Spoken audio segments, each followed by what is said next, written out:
শুভ রথযাত্রার সবাইকে। সকাল সকাল চলে এসেছি মাসির বাড়ি।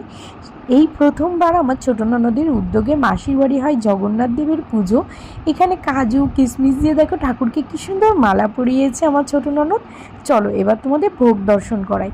ঠাকুরের প্রিয় কণিকা ভোগ, সাদা অন্ন, কচু শাক, মোচা, থোড় ভাজা, বেগুন ভাজা, কাঁকরোল ভাজা, কুমড়ো ভাজা, আলু ভাজা, গাজর ভাজা, দুরকম পাঁপড় রয়েছে, মুগ ডাল, পনির আলুর তরকারি, দুধ ফুলকপি, সঙ্গে রয়েছে আমের চাটনি, সঙ্গে আছে জিলিপি, পান, মালপোয়া, আর রয়েছে এখানে নৈবেদ্য এখনও মাখা হয়নি, মাখবে, সঙ্গে ভাপা সন্দেশ, কাঁঠাল, খিচুড়ি আর পায়েস।